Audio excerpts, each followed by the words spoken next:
Queridos amigos, bienvenidos al Fin de Político número 68. Hemos tenido, Daniel, y voy a ser completamente franco con nuestra audiencia en YouTube, hemos tenido una conversación informal estupenda sobre béisbol, malandro, sobre uniformes del béisbol, de todo, antes de arrancar este Fin de Político. ¿Por qué? Porque yo me traje hoy y cometí la osadía de traerme el uniforme de los Piratas de Pittsburgh, que recuerdo que leí en una revista deportiva de los Estados Unidos hace como 4 años, que habían logrado meter en un ranking a todos los equipos de los deportes de los Estados Unidos, todo, el hockey, el fútbol americano, el soccer, todo, las bolas criollas. Tú sabes que en Estados Unidos hacen hasta carrera de cucarachas, ¿no? Todo lo convierte en un deporte, que si peleas de robots, de drones, bueno.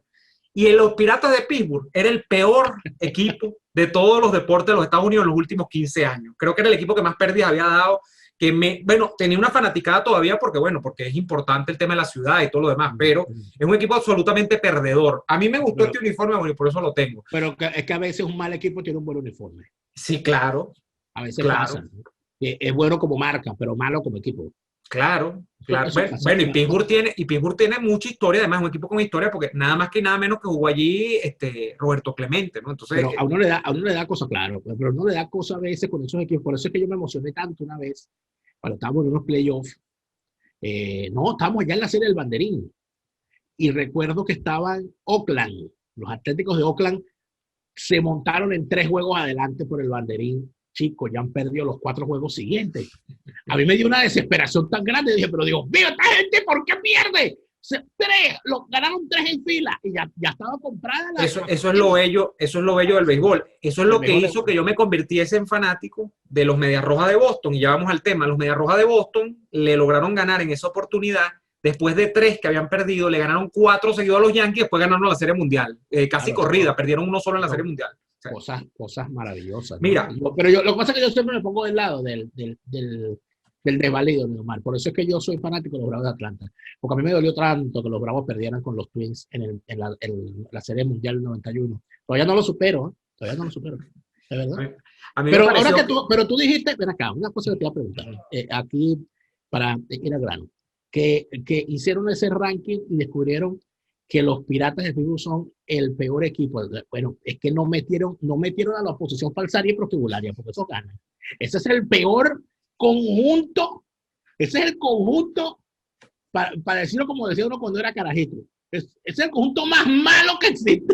Malo maluco. El más malo que existe. Y si hablar de piratas, bueno, antes de hablar de piratas, de piratería. No, piratas son unos piratas, pero de los pata de palo, parche en el ojo. Parche en el ojo, pata de palo, ladrones, sinvergüenza, prostíbulos, borrachos. Hablando de cosas un poco más agradables, recordamos a toda nuestra audiencia que si ustedes quieren lo mejor en whisky, ron, anís cartujo, no mentira. Si quieren lo mejor de los licores de España y del mundo, de Escocia, los rones del Caribe, todo, ustedes lo consiguen en la cuenta de Vinostrum, Vinostrum58 en Instagram. Yo probé eso que tú tienes allí, eso es extraordinario, Daniel. El Destraler es de la larguísima carta de vinos que tiene a su disposición la gente de Vinostrum.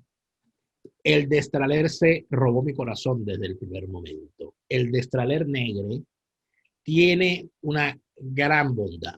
Es extraordinario para acompañar una parrilla.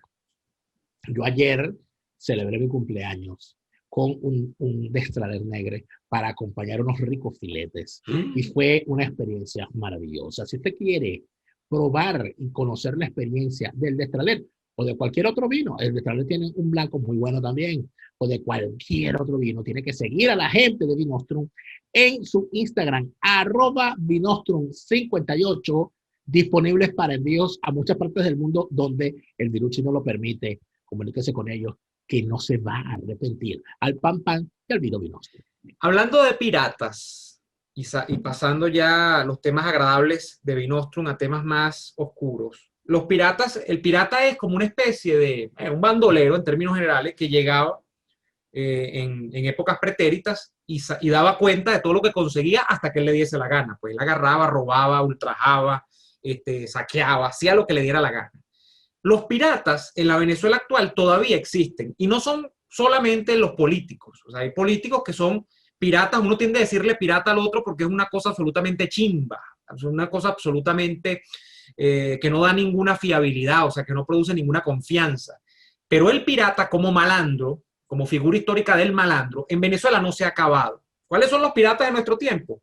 Los tipos de las megabandas, los tipos de el pranato, los tipos de, por ejemplo, los secuaces del Coqui, empezando el gran pirata sería el Coqui, ¿no? El de la Cota 905, que esta semana ha sido noticia nuevamente, Daniel, pues se produjo un tiroteo, tú sabes que yo estoy en el Paraíso permanentemente por lo de la emisora y todo lo demás acá en Radio Caracas, y en el Paraíso se ha producido un tiroteo otra vez, esto no es nuevo, en donde los cuerpos de seguridad del Estado, y mira qué bonito suena, ¿no? Ay, mira, la policía, ¿no? Las fuerzas del orden, le dicen en Estados Unidos, pero no son ninguna fuerzas del orden, eso es lo que dice el papel.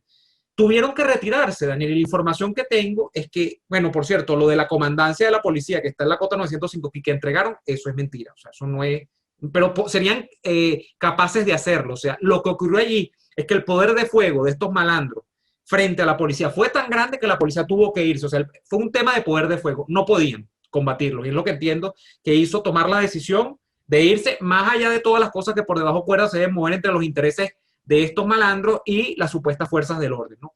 Pero yo quiero hacer hoy, Daniel, y que tú me ayudes a hacer una revisión histórica de dónde nació esto, porque el chavismo prácticamente creó esto, lo entregó, aunque aquí ya existían malandros, porque Venezuela han existido malandros durante mucha época, con el chavismo y de unos años para acá, con la llegada de Maduro, se institucionalizó la figura de las bandas criminales.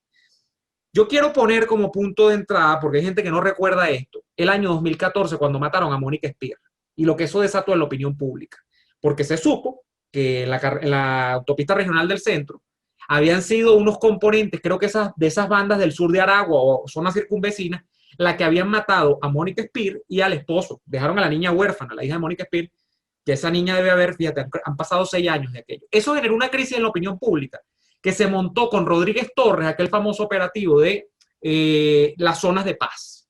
O sea, que aquí iba a venir un operativo de zonas de paz, los cuadrantes, se montaron después las famosas operaciones de liberación del pueblo y todo lo más. Y de aquellos polvos vienen estos lodos. ¿Tú recuerdas, Daniel, cuando comenzó a escucharse en la época del chavismo más fuerte esto de las megabandas y de las cosas estas? Bueno, ya para empezar, cuando utilizas el término megabanda, y estamos hablando de crimen organizado, la cosa arrancó apenas, escucha bien esto que te voy a decir, apenas llegado el chavismo al poder, como 2 semanas después de que los tipos, de que Chávez llegara a Miraflores, se presentó la primera situación.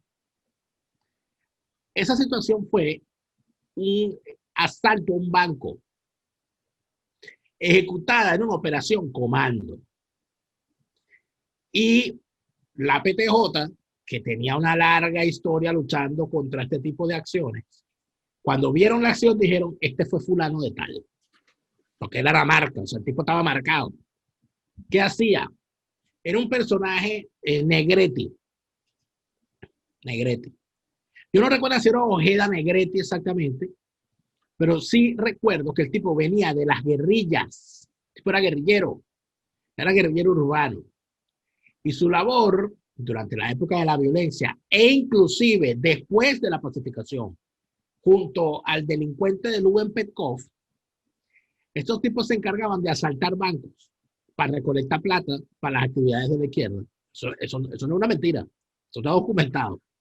Este tipo tenía una marca particular que lograban obtener, mandar a hacer uniformes de empresas de servicios, de Electricidad de Caracas, CanTV, lo que fuese, y se buscaban, hacían el trabajo, ¿tá?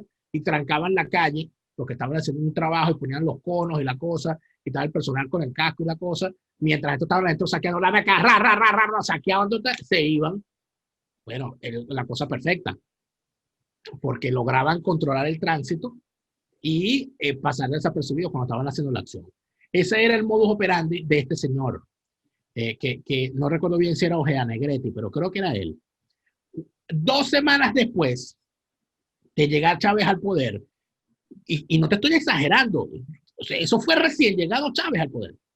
Este tipo, que luego que era ficha del MAS, lanzaron un asalto a un banco con ese modus operandi y la PTJ fue y lo buscó. Entonces dijo, este fue Ojeda Negretti. y meten preso al tipo. Eso fue un escándalo, porque el tipo había formado parte del comando de campaña de Chávez. Ah, caray. Y salió Felipe Mujica, secretario general del MAS y diputado, indignado, a abogar que eso era una vieja persecución, un viejo pase de factura de las mafias policiales y tal. Y la pregunta decía, pero si ese señor es un asaltante, es un asaltabanco. Y se arma aquel barullo que se arma. Y por supuesto, el director de la PTJ en ese entonces había puesto Chávez, fíjate tú para dónde voy. Chávez había puesto de director de la PTJ a un militar retirado de la Armada de Venezuela, llamado Carlos Fermín.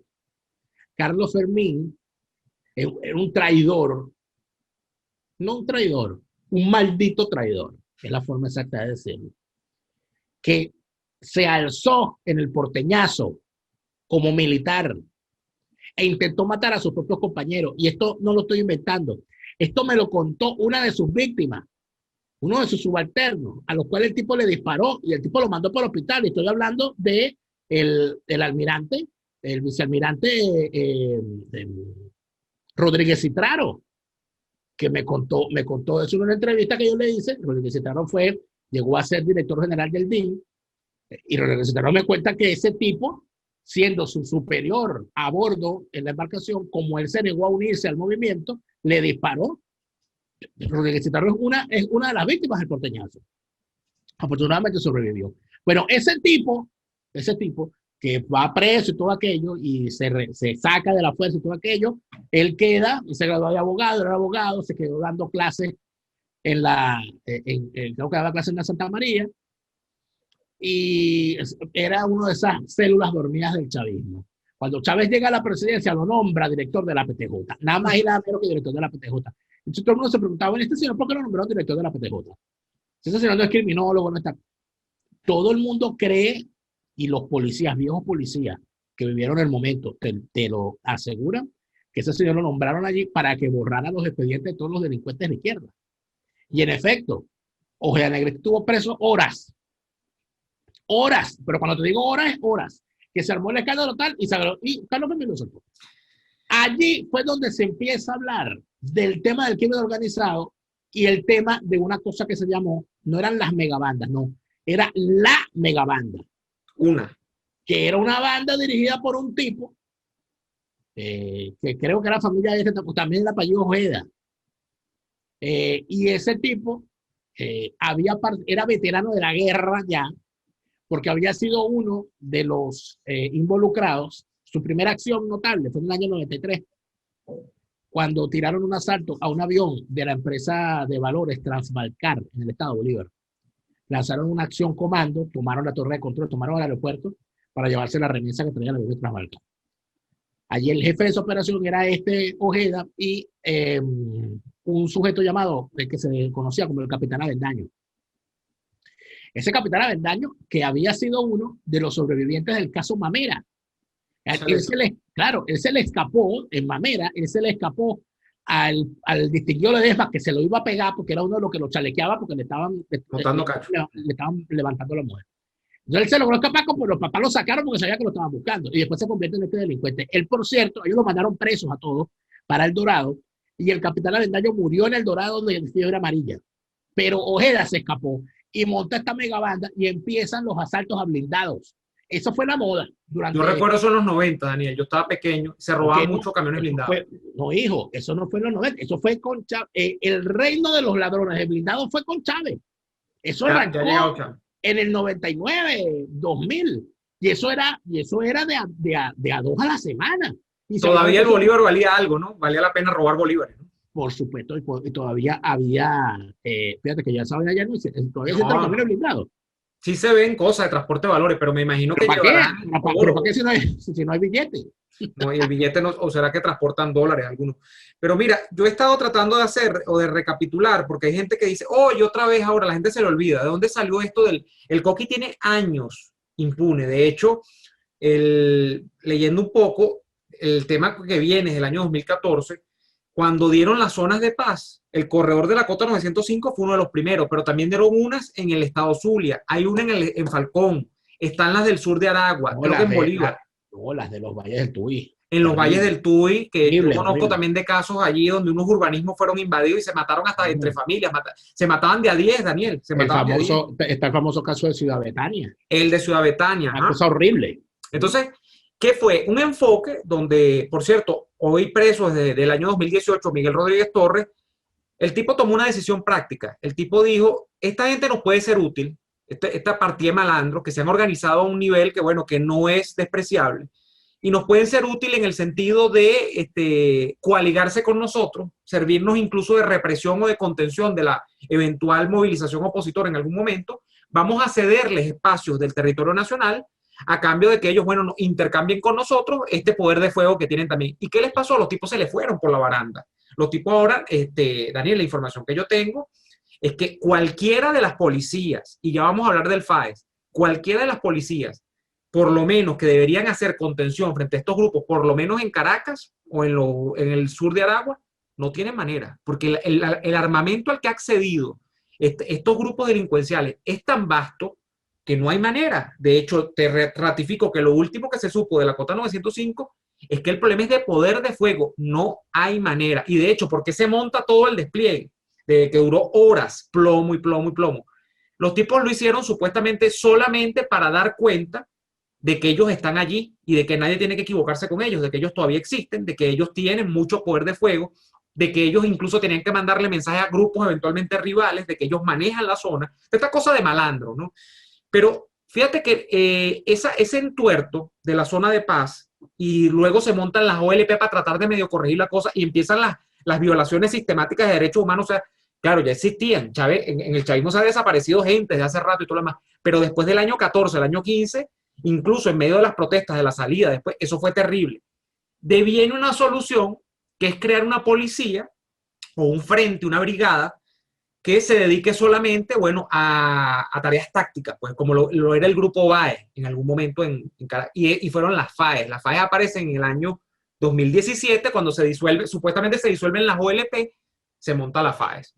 Y al día de hoy tú lo que ves es que las FAES ni han contenido nada, porque la violencia sigue allí. Los índices delictuales sí han bajado en Venezuela, tiene que ver más con un tema de la densidad poblacional y de que, como parecer un chiste, Daniel, pero es que los malandros se han ido de Venezuela, muchos malandros se han ido porque ya ni siquiera es rentable ser AMPA en Venezuela. Las FAES terminan convirtiéndose en un grupo de exterminio y eso es lo que los ha categorizado así incluso para informes tan laxos como los que hace la ONU y hace Michelle Bachelet. Entonces, al día de hoy, resumiendo un poco, el interés, y aquí es donde entra lo interesante en la política, el interés entre los sectores que se supone hacen el sector de los buenos o de la contención del crimen y el interés de los malos, el sector del crimen, es muy variable. O sea, ahí hay una conjugación de fuerzas en la que tú no puedes distinguir a priori con quién está con quién. Pero lo que sí puedes distinguir es que después de 6 años, estos grupos han crecido tanto en ramificaciones, en organización, lo cual en el crimen es fundamental, estar bien organizado para evitar las guerras internas entre ellos y todo lo demás.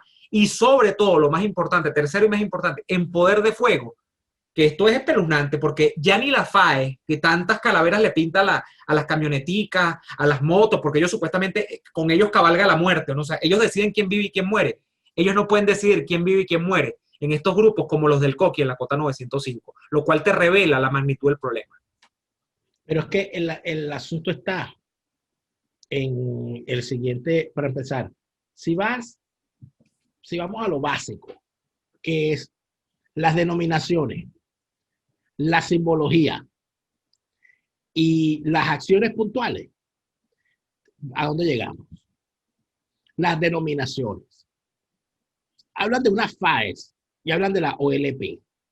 En un juego de nombres que de alguna manera buscan hurgar en el inconsciente colectivo para darte a entender que es la misma gente que estaba en el pasado echando plomo. Cuando tú hablas de las FAES, poco falta para que le pongan la FAL, la Fuerza Armada de Liberación Nacional. Sí. ¿Ves? Y cuando hablas de la OLP, ¿qué era la OLP? La Organización de Liberación de Palestina. Qué raro que la OLP, que ese nombre se lo haya puesto un nombre como Tarek Tarek El Aissami, que era Entonces, viceministro de Seguridad en aquel momento, creo. Ministro del Interior ya era. exacto, un tipo proterrorista, etc. Entonces, ¿qué es lo que ocurre? Que te buscan en lo más profundo de la psique, donde ya en las denominaciones ya te están hurgando.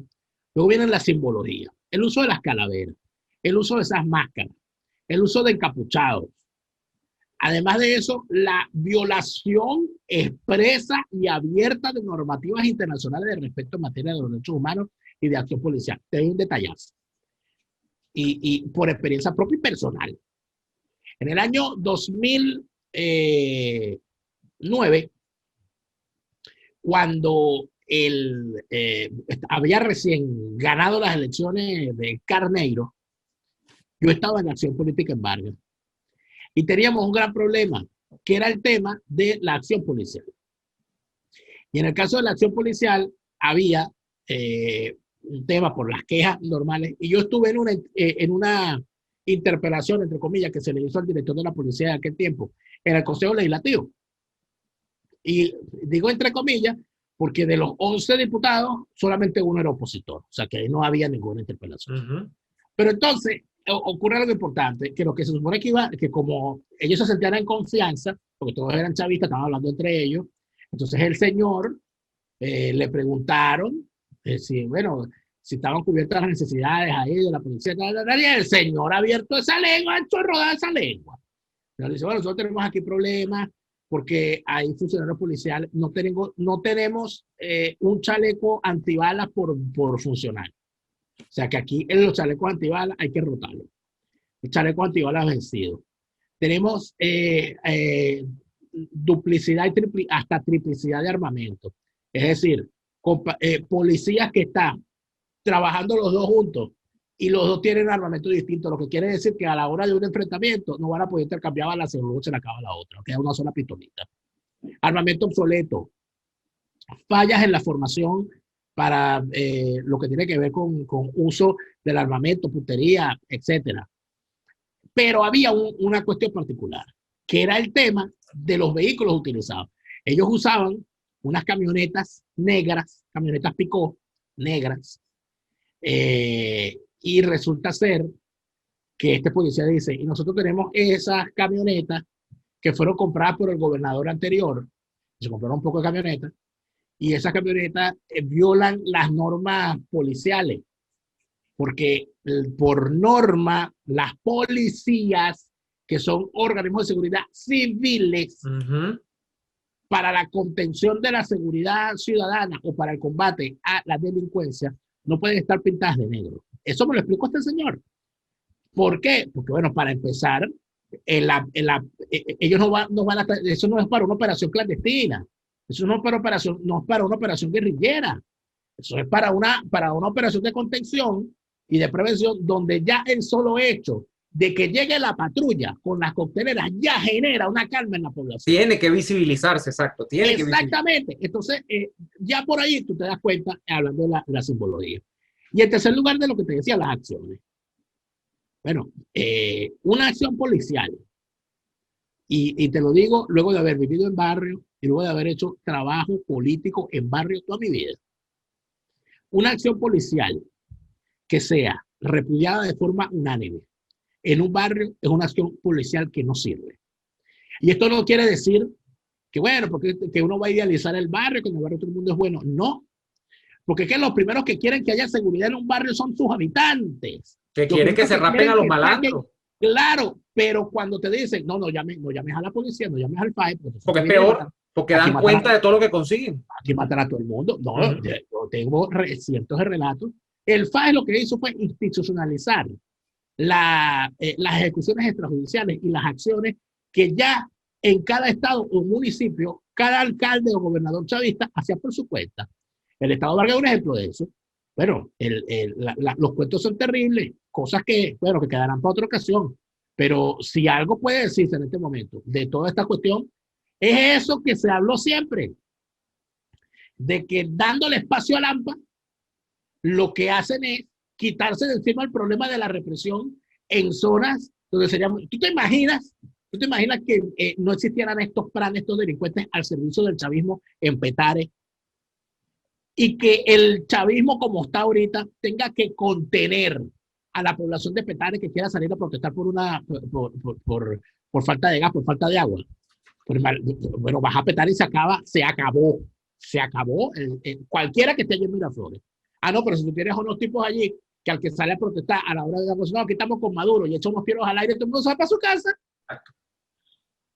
Se acabó como se acabó el episodio de hoy en Fin de Político. Les invitamos a que se suscriban a nuestras cuentas de Patreon. Si se suscriben a los planes más altos, los planes de acceso completo en la cuenta de Patreon de Daniel o en la mía, van ustedes a poder ver en vivo la grabación del episodio y participar con nosotros durante la grabación del mismo. Por favor, vayan a patreon.com/delaraf, patreon.com/neoadolfo. Son nuestras cuentas allí para apoyarnos con todos los contenidos que estamos haciendo. Muchísimas gracias también por seguir apoyándonos a la gente de Vinostrum. Vinostrum 58 es la cuenta que deben seguir para todos los mejores licores del mundo. Y muchas gracias también por seguir suscribiéndose a nuestros canales de YouTube. Acá abajo en la descripción consiguen el enlace a La Ñapa número 68. Ustedes saben que este es un programa en dos segmentos. El primero es Fin de Político, el segundo es La Ñapa, de manera que para verlo completo tienen que ver La Ñapa, que está acá abajo en el enlace que dirige al canal de Daniel Lara. Daniel, hasta La Ñapa y hasta la próxima.